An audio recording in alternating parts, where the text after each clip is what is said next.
Assalamualaikum warahmatullahi wabarakatuh. Perkenalkan, nama saya Sasi Wulandari.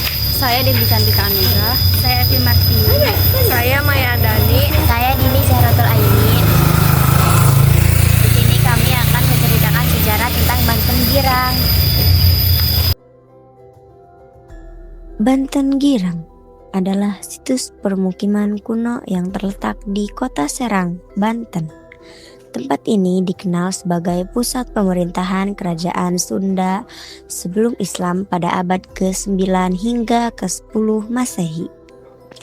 Karena letaknya di tepi sungai Cibanten, Banten Girang sering disebut sebagai Banten di atas sungai.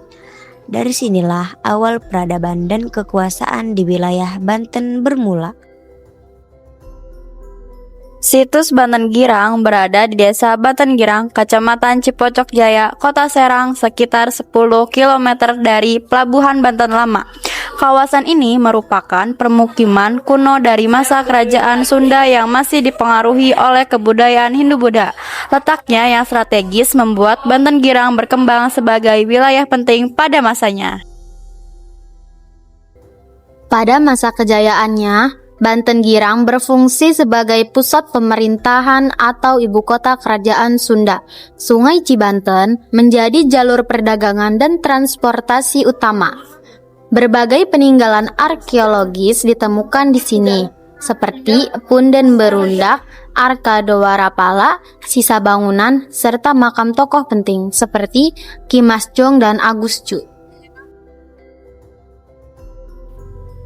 Memasuki abad ke-16, Banten Girang mengalami perubahan besar setelah ditaklukkan oleh pasukan Kesultanan Demak di bawah pemimpinan Sunan Gunung Jati dan putranya Hasanuddin. Setelah penaklukan, pusat pemerintahan dipindahkan ke wilayah pesisir yang kini dikenal sebagai Banten Lama. Ki Jonggo, tokoh penjaga Banten Girang, memeluk Islam dan menjadi bagian dari sejarah penyebaran Islam di Banten. Banten Girang merupakan saksi penting perjalanan sejarah Banten dari masa Hindu-Buddha hingga masuknya Islam.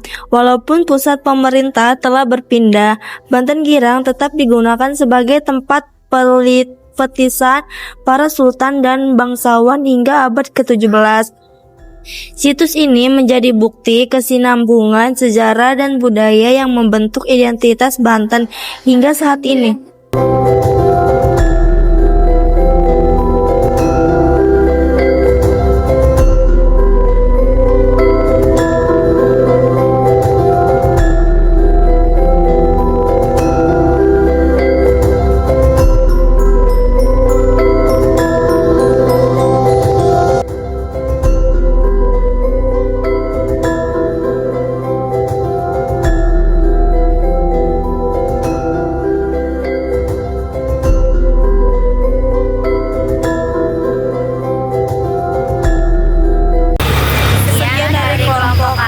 Wassalamualaikum warahmatullahi wabarakatuh.